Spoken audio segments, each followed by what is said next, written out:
너희는 시온에 계신 여호와를 찬송하며 그의 행사를 백성 중에 선포할지어다. 아멘.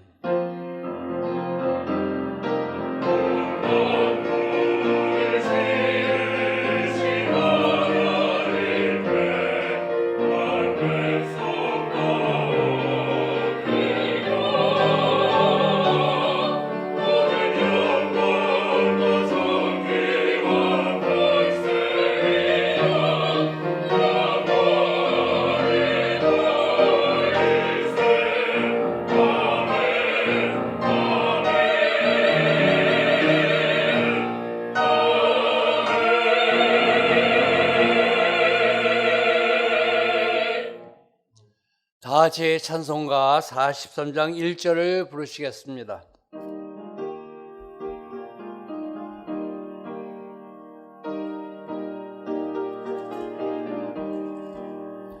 즐겁게 안식할 날, 반갑고 좋은 날, 내 마음을 편케 하니 즐겁고 기쁜 날, 이 날에 천하 만민 다 보좌 앞에서 참되신 삼위일체 다 찬송 부르네. 아멘.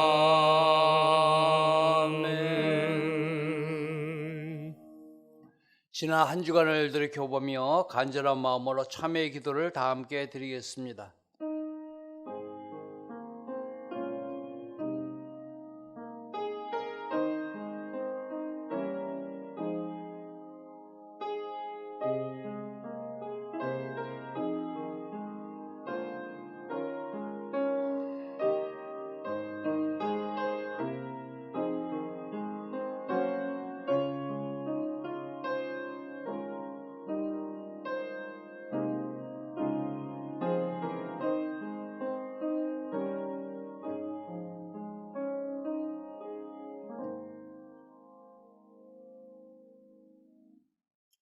하나님께서 우리를 흑암의 권세에서 건져내사 그의 사랑의 아들의 나라로 옮기셨으니 그 아들 안에서 우리가 속량 곧 죄사함을 얻었느니라. 아멘.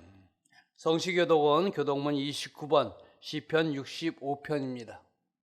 성시교독은 교독문 29번 시편 65편입니다.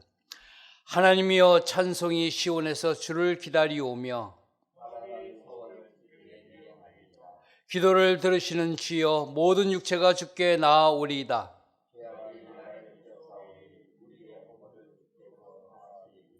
주께서 택하시고 가까이 오게 하사 우리가 주의 집 곧 주의 성전의 아름다움으로 만족하리이다. 하나님의 강에 물이 가득하게 하시고 초장은 양떼로 옷 입혔고 골짜기는 곡식으로 덮였음에 아멘. 다 같이 찬송가 304장을 부르시겠습니다.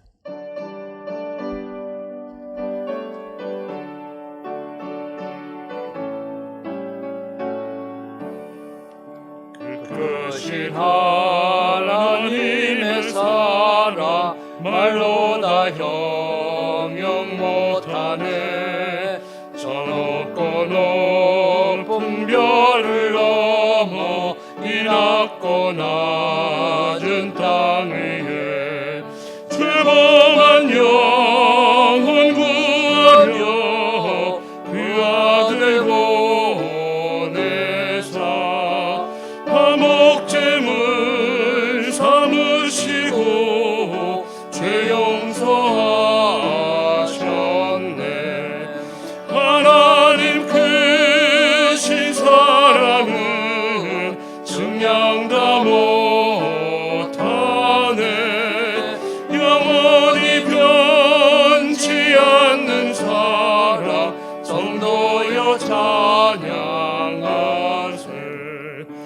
외로운 시절 지나가고 땅 위에 영화쇠할 때 주 믿지 않던 영혼들은 큰 소리 외쳐 울어도 주 믿는 성도들에게 큰 사랑 베푸사 우리의 죄 사했으니 그네 잊을까. 하나님 크신 사랑은 증량 다 못하네. 영원히 변치 않는 사랑 성도여 찬양하세. 하늘의 두루마리 삼고 바다를 먹물 삼아도 한없는 하나님의 사랑 다 기록할 수 없겠네. 하나님의 크신 사랑 그 어찌 닿았을까. 저 하늘 높이 쌓아도 채우지 못하리. 하나님 크신 사랑은 증량 다 못하네. 영원히 변치 않는 사랑 성도여 찬양하세.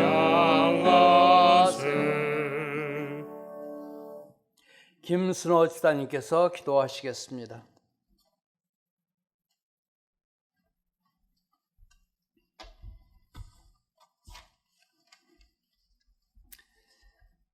저희들 삶을 주관하시는 전능하신 하나님 아버지, 50여일의 긴 장마 속에서도 열대야 폭염 속에서도 코로나19 환란 속에서도 건강 지켜주셔서 믿음 생활 잘 하게 하시고 승리한 삶을 살게 하심에 감사합니다. 당회에서 계획하고 추진하는 모든 사안마다 주님의 임재 속에서 은혜롭게 이루어지도록 인도하여 주시옵소서. 특히 새 성전 건축이 계획한 순서에서 한치의 오차가 발생하지 않도록 하시고 오직 주님 말씀이 표대가 되는 예수 중심의 교회, 주 안에서 사랑으로 성도가 서로 교통하여 연결되는 교회, 성령의 일여 속에 성장하는 교회로 함께 지어져 가는 은혜 광성교회가 되도록 인도하여 주시옵소서. 이 시간 말씀을 전하시는 박재신 담임 목사님의 신원을 강건케 하시고 성도와 당회를 이끌어 나가시기에 부족함이 없도록 솔로몬 같은 지혜를 주시옵소서.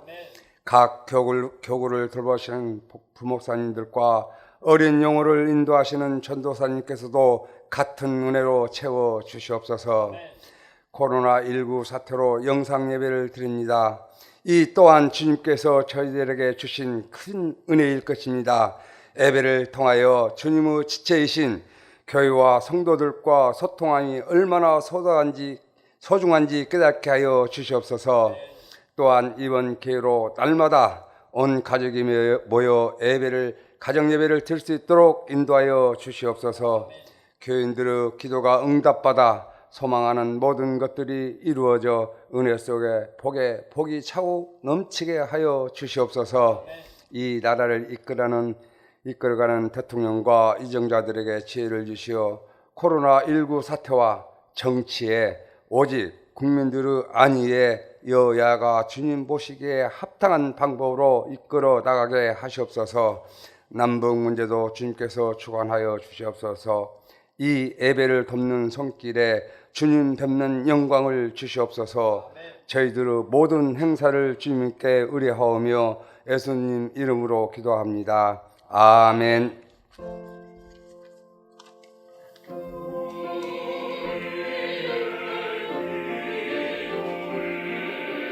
우리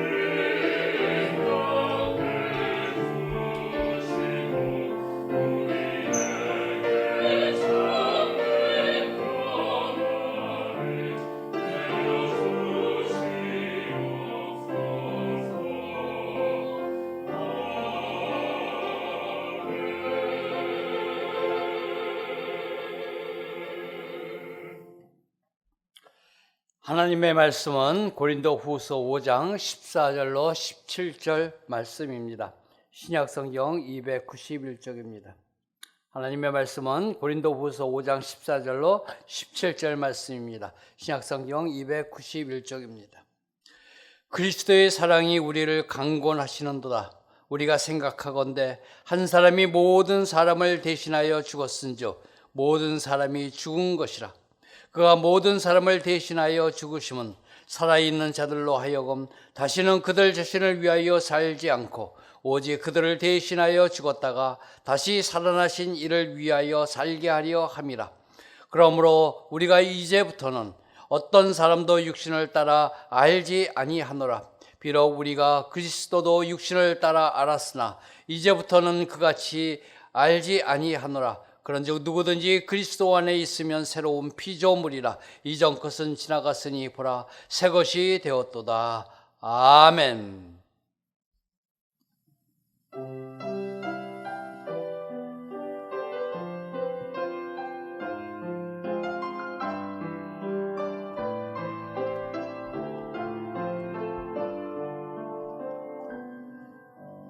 메마른 땅에 담비 내리시는 주,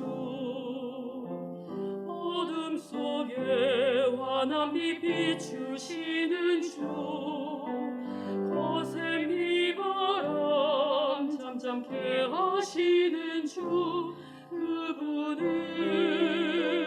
나의 주님. 무너둔 자 빛을 보게 하신 주, 못 걷던 자 일어나 걷게 하신 주, 죽었던 자를 다시 살리시는 주, 그분은 나의 주님.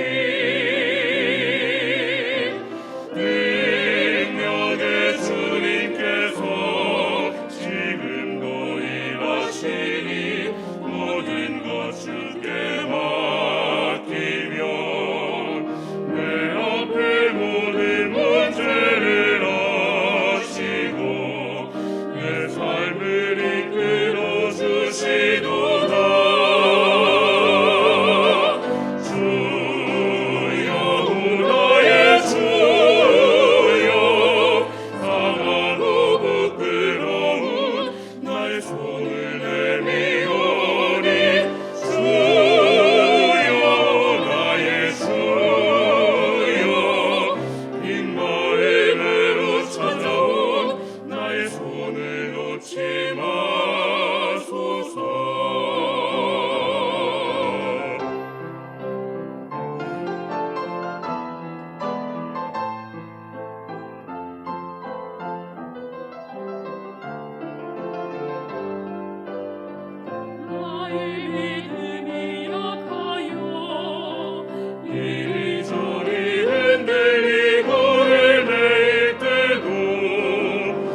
지난 3월 1일 성전 예배를 멈추고 인터넷 예배로 전환한 지 거의 6개월 만에 오늘부터 다시 실시간 동영상 예배로 전환을 하였습니다.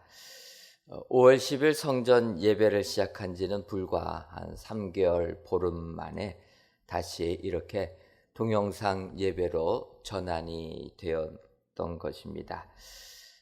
특별히 이런 안타까운 성전 예배 금지의 단초가 지난번에는 이단 신천지 집단이었었는데 이번에는 사랑제일교회 발로 지목이 되니까 너무나도 마음이 아픕니다.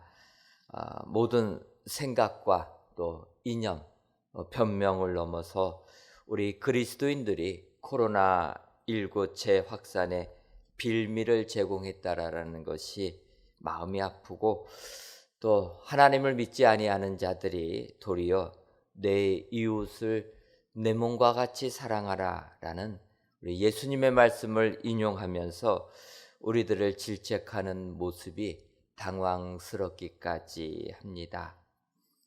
그러고 보면은 우리들은 하나님을 사랑하는 부분에 대해서는 우리가 잘한 부분은 있지만 상대적으로 이웃을 사랑하는 부분에 대해서는 조금 부족한 부분이 있지 아니하는가 스스로 자책을 해보게 됩니다.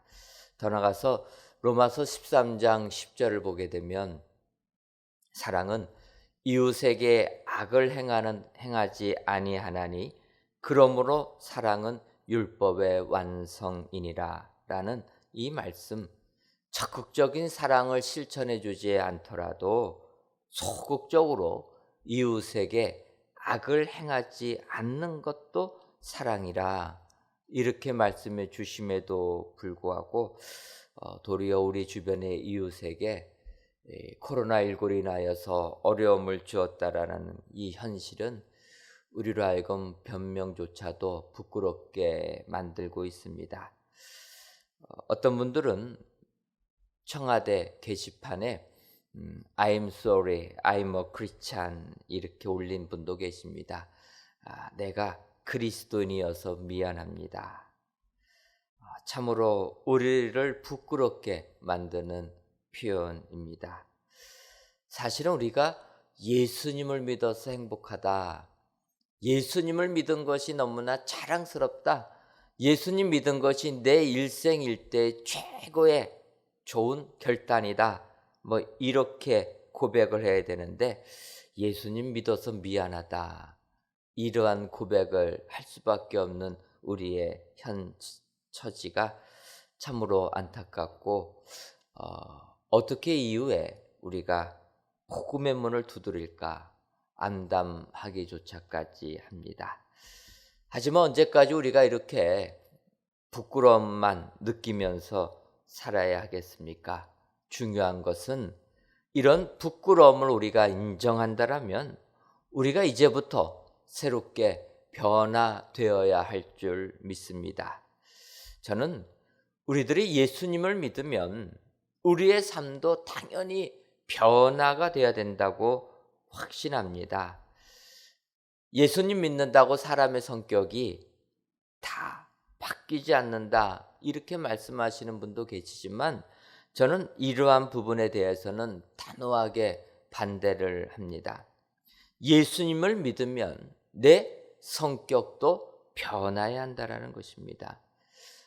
실제로 우리의 성격이 하루아침에 변하는 것은 아니지만 하지만 예수님을 믿으면 내 성격이 종국적으로 변화되는 사람이 돼야 된다는 것입니다. 그래서 그것을 위하여 우리가 매일매일 경건의 훈련을 해야 한다는 것입니다.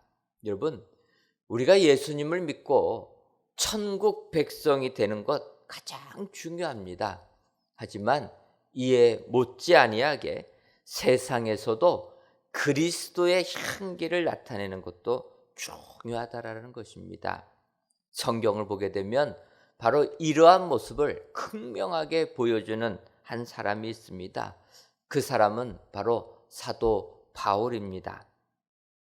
바울의 모습은 우리가 그의 모습을 기록한 사도행전 또는 바울이 기록한 여러 서신들을 통하여서 발견할 수 있는데, 처음 예수님을 믿고 난 바울의 모습과 나중에 순교를 당하기 직전에 바울의 모습은 많은 차이가 있다라는 것을 그의 모습을 통하여서 우리는 발견할 수가 있게 됩니다.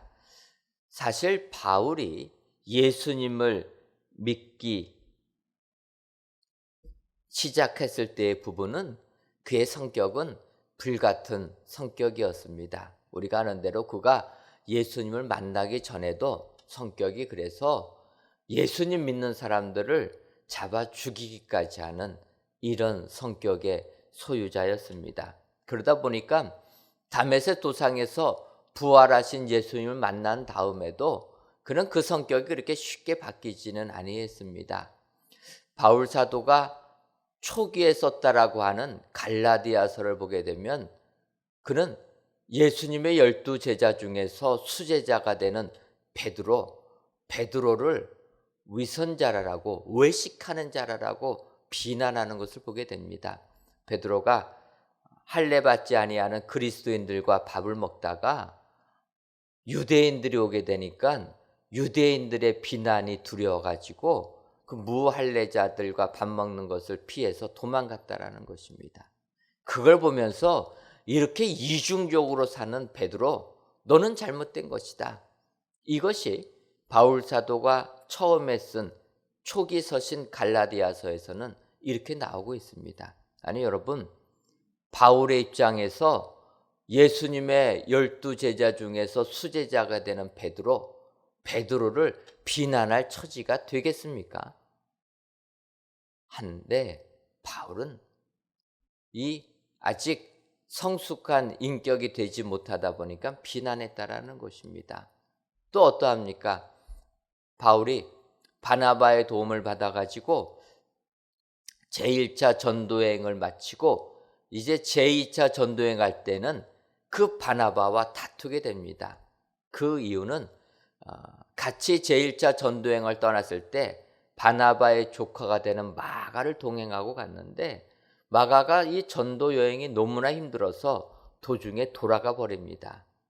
그때 제2차 전도여행을 출발하려고 할 때 바나바는 비록 1차 전도여행 도중에 힘들어서 포기하고 마가가 도망갔지만 다시 마가를 데리고 가자, 이럴 때 바울은 다투게 됩니다. 여러분, 바울 입장에서 바나바하고 다툴 수가 있습니까? 아무도 인정해 주지 아니하는 바울의 회심을 아무도 인정해 주지 아니할 때 바나바는 그 바울을 인정해 주고 다시 합력해서 일을 하자 해가지고 안디옥 교회 가서 선교사로 파송받아서 주예를 하게 만들어준 사람이 바나바였습니다. 어찌 보면 바울에게 있어서는 생명의 은인과 같은 사람이 바나바인데 그 바나바와 마가의 문제로 싸운 사람이 바울이라는 것입니다. 결국 어떻게 됩니까? 갈라섰다라는 거예요.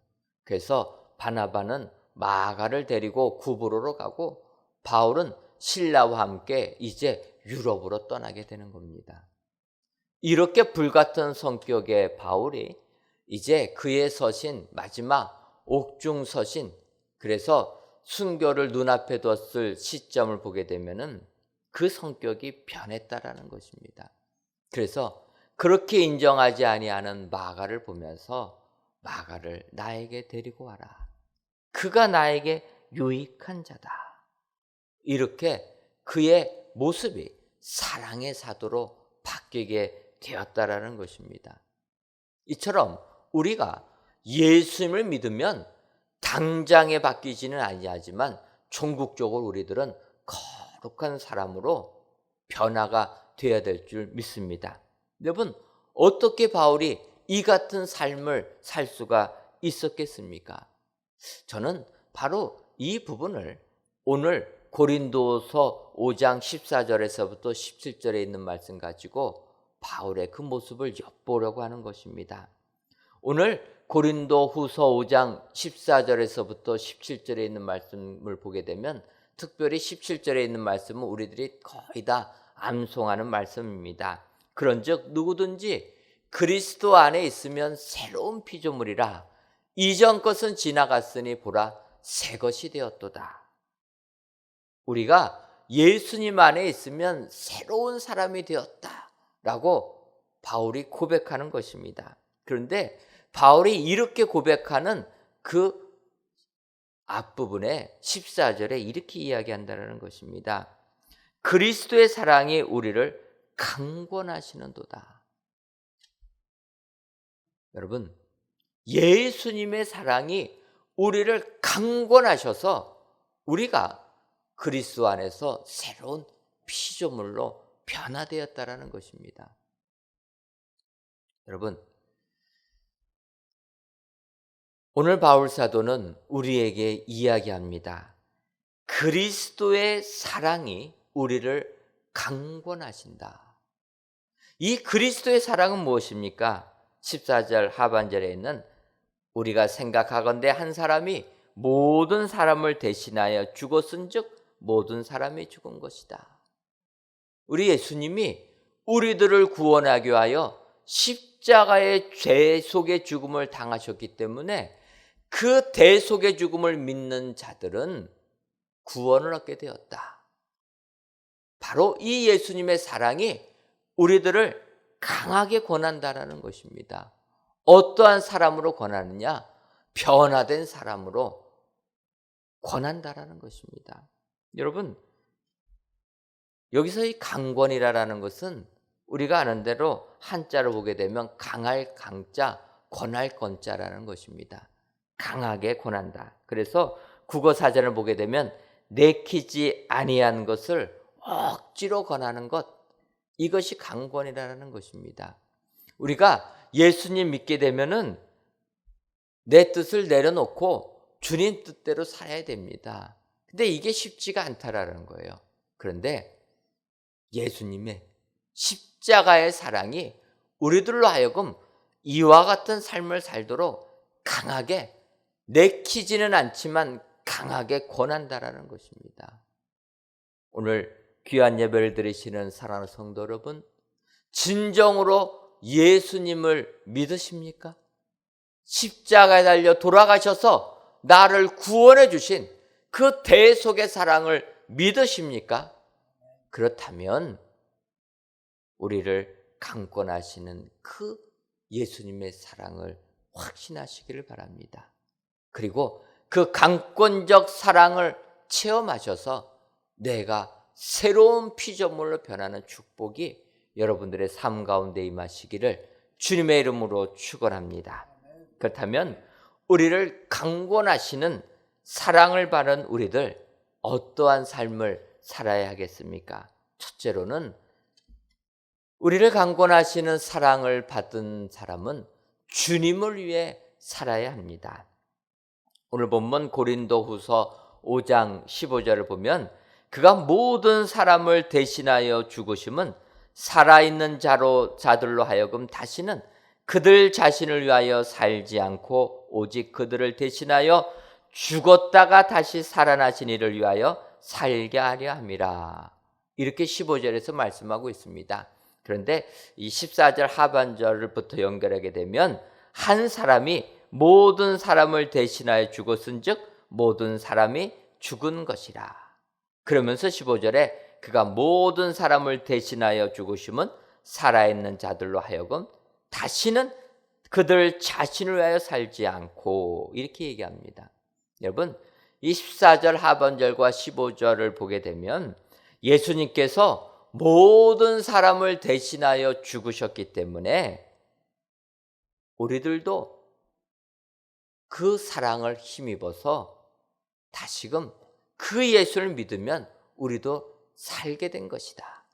그런데 예수님의 다시 살아나심을 인정하는 사람은 이제부터는 나를 위하여 살지 말고 오직 주님을 위하여서만 살아야 된다. 이렇게 이야기하고 있습니다. 이 부분에서 그리스도께서 우리를 대신하여 죽음을 죽으시고 다시 살아나셨다라는 것을 우리가 잘 아는 20세기 기독교 최고의 변증자라고 하는 C.S. 루이스는 이것을 이렇게 표현합니다. 이것은 그리스도의 공식이다. 우리 기독교의 공식이라는 것입니다. 그래서 예수 믿는 사람들은 이것을 공식같이 알아야 된다는 겁니다. 예수님께서 우리들을 대신하여 죽으셨다가 살아나셨다. 그래서 이것을 믿는 사람은 다시 죽지 아니하는 영생의 축복을 받는다. 여러분, 이것이 기독교의 공식이라는 것입니다. 여러분, 공식이라는 게 무엇입니까? 공식. 그럼 우리가 쉽게 생각나는 게 수학 공식이 생각납니다. 여러분도 어떻게 수학 공부 잘 하셨습니까? 예, 수포자들이 많을 겁니다.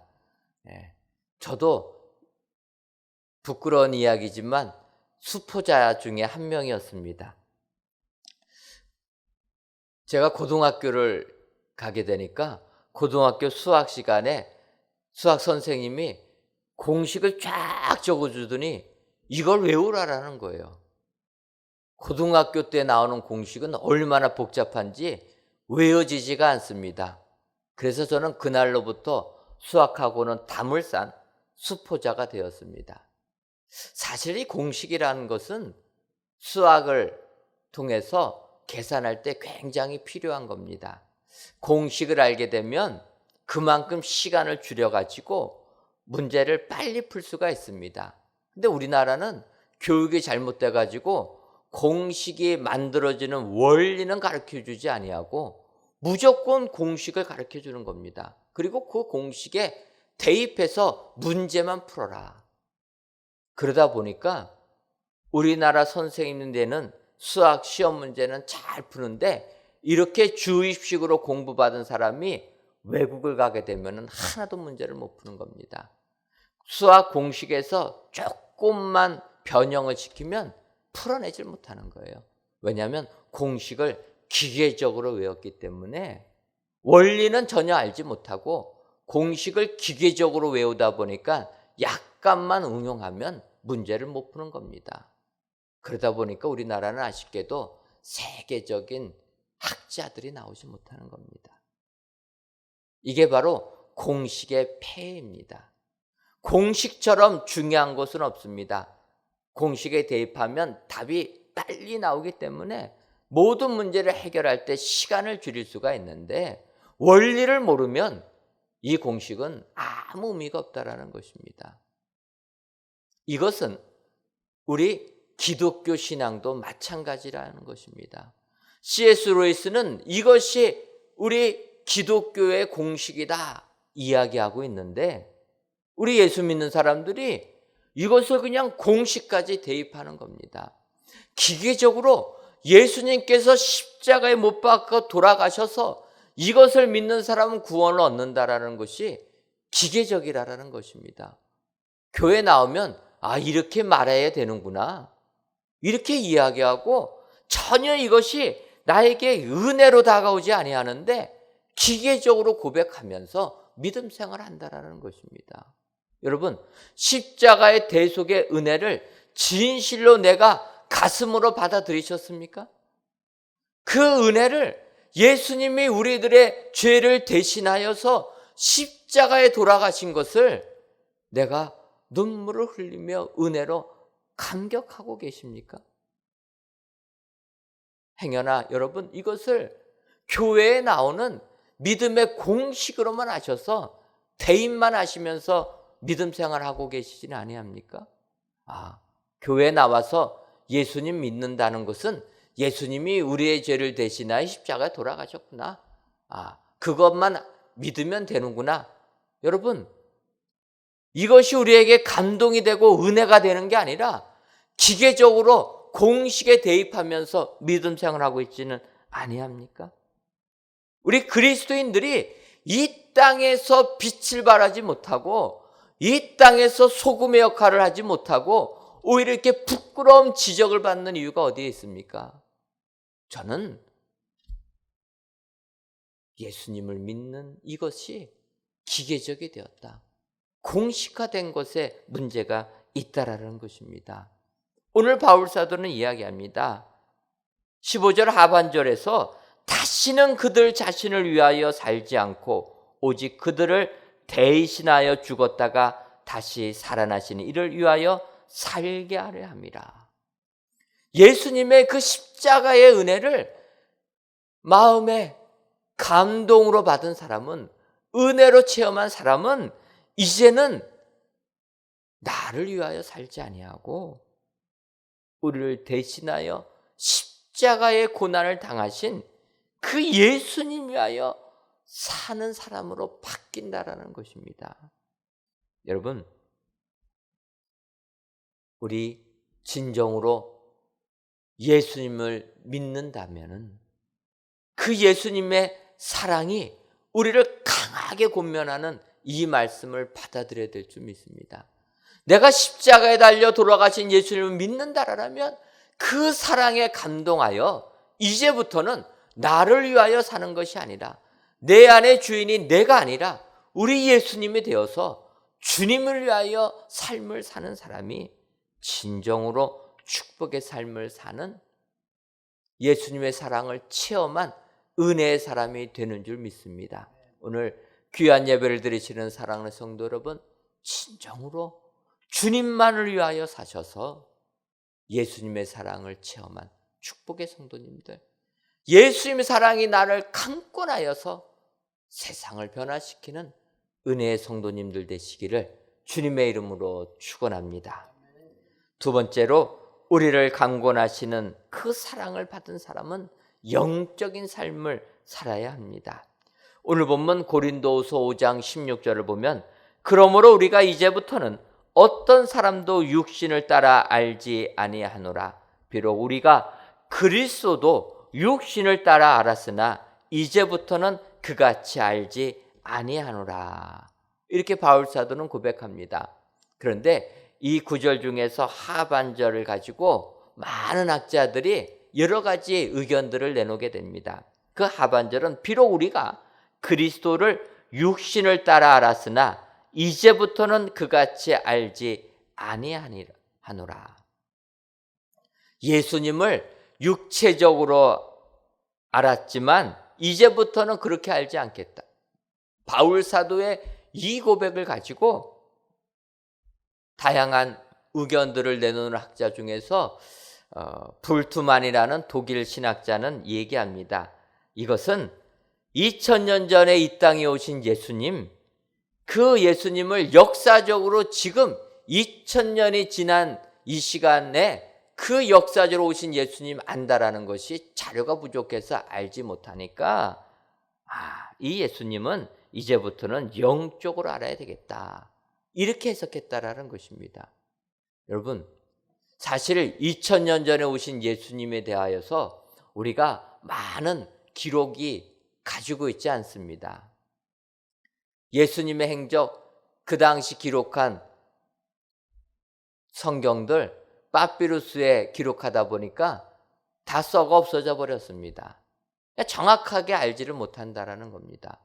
지금 같으면은 동영상 촬영해 가지고 예수님 말씀 전하시는 것 지금처럼 현장 중계했을 텐데 2000년 전에는 그럴 수가 없습니다.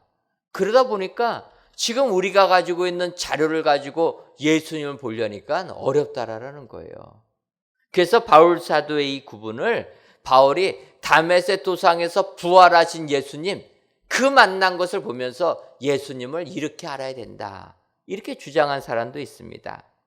이 시간에 불트만의 이런 학설들을 얘기하려고 하는 것이 아니라 오늘 본문은 그 부분보다 더 앞에 나와 있는 부분이 중요하다라는 것입니다. 그러므로 우리가 이제부터는 어떤 사람도 육신을 따라 알지 아니하겠다라는 겁니다. 세상을 살면서 육신의 잣대를 내어버리고 인간의 생각을 내어버리고 영적으로 살겠다, 판단하며 살겠다, 이것이 바울 사도가 이야기하는 부분입니다. 여러분, 우리가 예수를 믿게 되면은 그 이후부터는 우리의 육신적인 잣대를 버려야 될 줄 믿습니다. 우리가 세상을 살기 때문에 세상적인 생각 가지고 살게 됩니다. 하지만 예수를 믿은 다음부터는 이제는 내가 세상적인 생각 가졌던 것 버려야 된다는 것입니다. 세상은 사람들을 어떻게 판단합니까? 얼마나 많이 배웠느냐, 얼마나 좋은 집안에서 태어났느냐, 얼마나 많은 권력을 가졌느냐, 얼마나 건강하냐. 세상은 이런 기준들을 가지고 사람들을 평가합니다. 그때 바울은 이야기합니다. 이제는 그런 평가 잣대를 버리겠다라는 것입니다. 육신적인 생각 내어버리고 오직 주의 말씀에 근거해서 영적인 판단만 하면서 살아가겠다. 여러분, 이것이 그리스도의 사랑이 우리를 강권하시는 강권적 사랑을 체험한 사람이 이 세상을 살아가는 판단 기준이 되는 줄 믿습니다. 여러분, 아직도 우리들은 세상 기준을 가지고 세상을 살아갑니다. 이것은 우리를 강권하시는 그 사랑이 아직 우리들에게 강하게 임하지 못한 것을 표현하고 있다는 것입니다. 예수님 믿으면 세상 기준 버려야 될 줄 믿습니다. 세상 생각 버려야 될 줄 믿습니다. 오직 하나님의 말씀에 근거해서 영적인 기준을 가지고 우리가 바라봐야 될 줄 믿습니다. 영적인 잣대를 가지고 세상을 살아갈 때 그 사람이 진정으로 하나님께 영광을 돌리는 새로운 피조물이 되는 줄 믿습니다. 오늘도 이 말씀을 기억하셔서 영적인 삶을 사셔서 하나님께 영광을 돌리시는 축복의 성도님들 되시기를 주님의 이름으로 축원합니다. 마지막 세 번째로 우리를 강권하시는 사랑을 받은 자는 새 사람이 되어야 됩니다. 앞서서도 말씀드렸지만 오늘 고린도후서 5장 17절 말씀은 그런즉 누구든지 그리스도 안에 있으면 새로운 피조물이라 이전 것은 지나갔으니 보라 새 것이 되었도다. 이렇게 바울 사도는 고백합니다. 예수님을 믿는 사람들은 새로운 피조물이라 새 것이 되었다라는 것입니다. 여러분, 여기서 이 새 것이라는 것이 무엇입니까? 새 것은 한 번도 사람들이 써보지 아니한 것, 공장에서 만들어진 그대로의 물건, 이것이 새 것이라는 것입니다. 아직 때묻지 아니한 것이 새 것이다. 우리가 예수를 믿으면은 공장에서 처음 만들어진 물건처럼 때묻지 아니하고 길들지 아니한 새 것이 되어야 된다라는 것입니다. 여기서 여러분, 길들어지지 아니한 것이 무엇입니까? 여러분, 우리가 길들어졌다라는 것은 그만큼 익숙하게 된 것을 이야기합니다. 세상에 길들어졌다라는 것은 세상 것이 편해진다라는 것입니다. 예를 들어 여러분, 우리가 구두를 신을 때도 마찬가지 아닙니까? 새 구두 신을 때 어떠합니까? 길들어지지 아니한 새 것 구두 신을 때 여러분, 처음에 길이 어떻게 들여지느냐에 따라서 그 구두가 나한테 편한 구두가 될 수가 있고 어떨 때는 힘들어진 이런 구두가 될 수도 있습니다. 남이 신던 구두 내가 새로 신으려고 하면 힘들다라는 거예요. 왜냐하면 그것은 남에게 길들어져 있기 때문에. 오히려 새 것을 가지고 길들이는 게 쉽지 남에게 길들어진 구두 내 것으로 만든다는 것 어렵다라는 것입니다. 여러분, 오늘 주님이 말씀하시는 겁니다. 그리스도 안에 있으면 새로운 피조물이 되었다. 옛것에 길들어진 모습을 내어버리고 새롭게 길들어져야 된다는 것입니다. 이것이 바로 새로운 피조물이요 새 것이 되었다라는 것을 이야기합니다. 바꿔 말하면 우리가 예수 그리스도를 믿게 되면 이제부터 옛 사람을 내어버리고 주님의 말씀에 근거해서 새 사람이 되어야 될 줄 믿습니다. 옛 생각의 기준 내어버리고 새로운 기준, 영적인 기준의 삶을 살아야 되는 줄 믿습니다.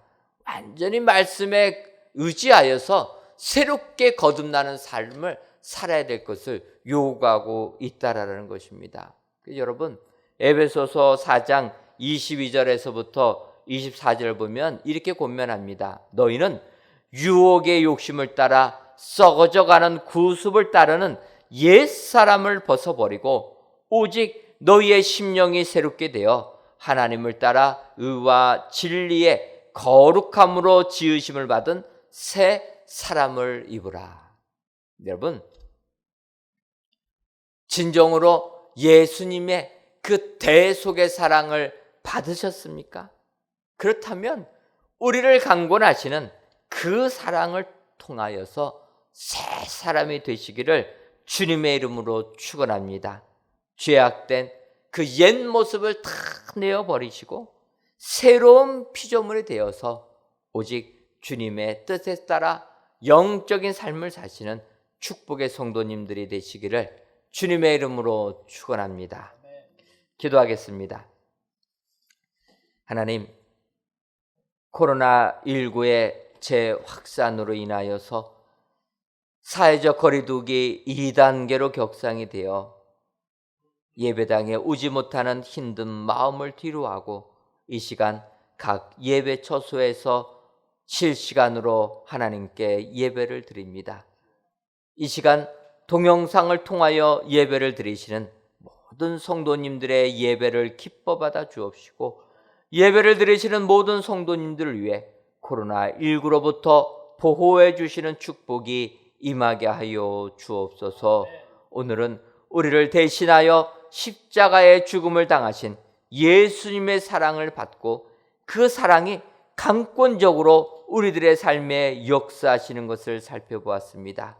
아버지여, 오늘 말씀 그대로 우리를 강권하시는 그 사랑을 받은 자들은 주님의 뜻대로 살고 영적인 삶을 살며 새 사람이 되어야 한다라는 주의 말씀을 새겨드려 아무리 이 세상이 힘들고 어려워도 주님의 강권적인 말씀대로 이 세상을 살아 세상 이기는 저희 모두가 되게 하여 주옵소서.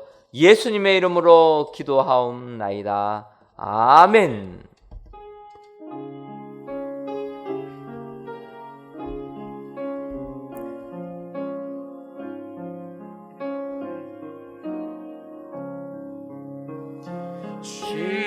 십자가 그늘 아래 나시기 원하네.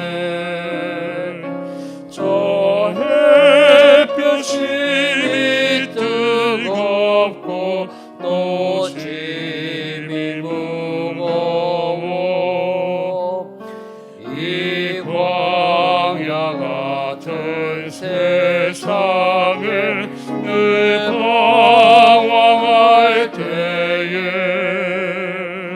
주 십자가의 그늘에 내 쉴 곳 찾았네. 내 눈을 밝히 떠서 저 십자가 볼 때 날 위해 고난 당하신 주 예수 보인다. 그 형상 볼 때 내 맘에 큰 찔림 받아서 그 사랑 감당 못하여 눈물만 흘리네. 십자가 그늘에서 나 길이 살겠네. 나 사모하는 광채는 주 얼굴뿐이라. 이 세상 나를 버려도 나 두려움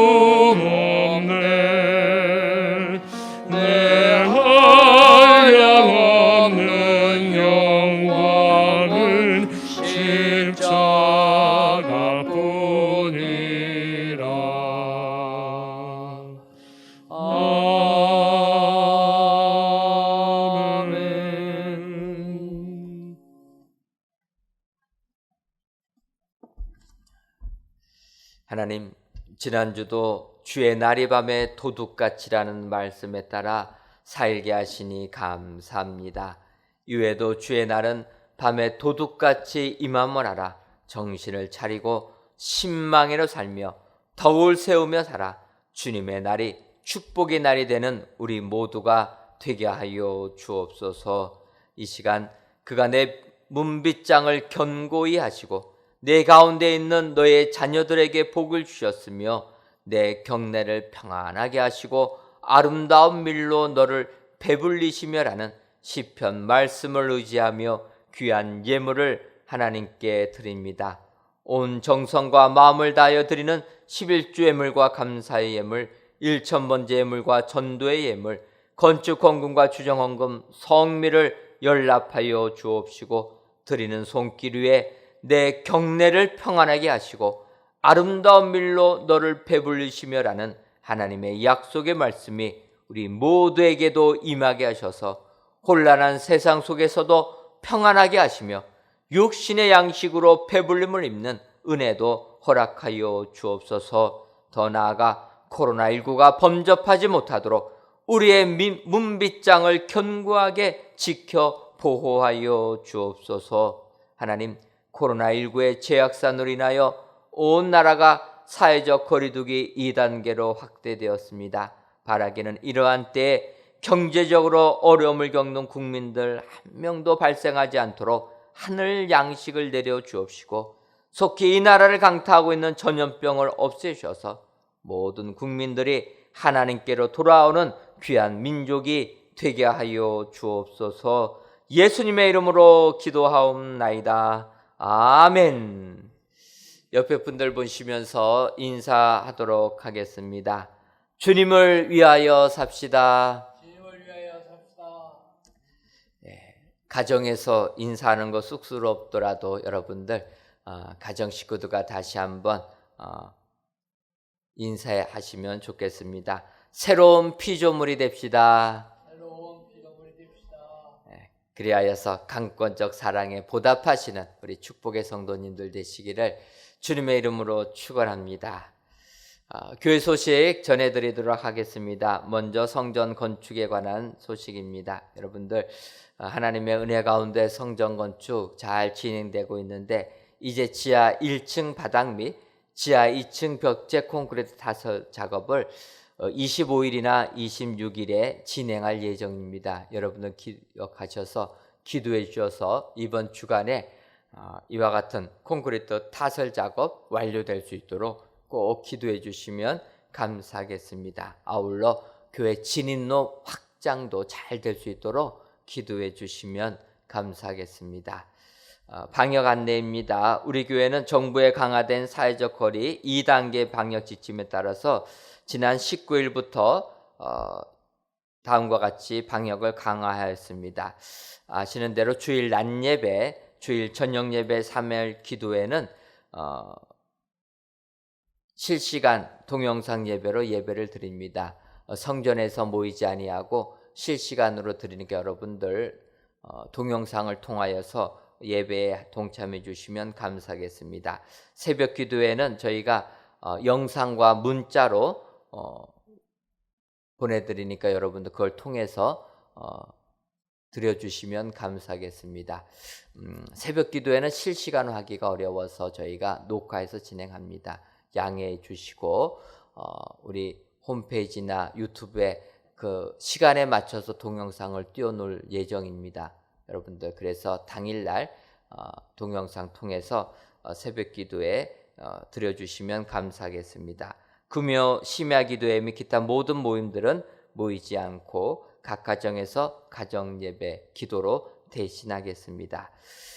이와 같은 내용들은 추후 공지가 있을 때까지 여러분들 협조해 주시고 추후 공지는 여러분들 전교회 문자와 또 홈페이지를 통하여서 연락해 드리도록 하겠습니다. 방역 강화 기간 동안의 헌금은 온라인 계좌를 이용해 주시고 헌금 계좌는 헌금 명단 하단 또는 홈페이지를 참고해 주셔서 드려주시면 감사하겠습니다. 방역 강화 기간 동안 내 교회 내 시설 사용과 출입은 자제해 주시기를 바라고 코로나19가 확산되지 않도록 적극 협조해 주시고 조속히 공예배가 회복되도록 기도해 주시면 감사하겠습니다. 이 나라에 코로나19가 하루속히 종식될 수 있도록 여러분들 우리 그리스도인들이 최선을 다해야 될 줄 믿습니다. 우리가 방역의 선본장이 되어서 힘들고 어렵더라도 여러분들 마스크 꼭 착용해 주시고 가급적 많은 사람이 모이는 곳 자제해 주셔서 우리 그리스도인들이 세상에 빛을 발하는 이러한 우리들을 되었으면 좋겠습니다. 교회 마크 공모합니다. 우리 교회 사명과 비전을 담은 새로운 교회 마크 공모하니까 여러분들 주보를 참고해 주셔서 8월 30일 주일까지 온라인으로 신청해 주시면 감사하겠습니다. 다 같이 찬송가 351장 4절을 부르시겠습니다.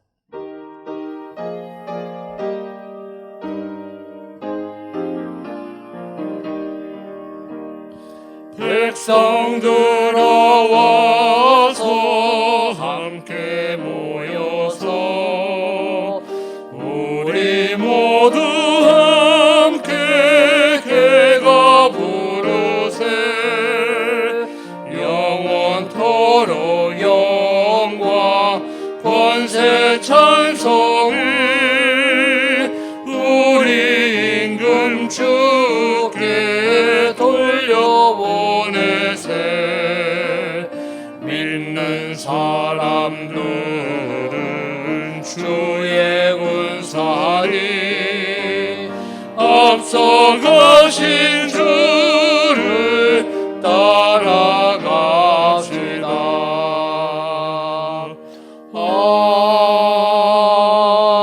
아멘.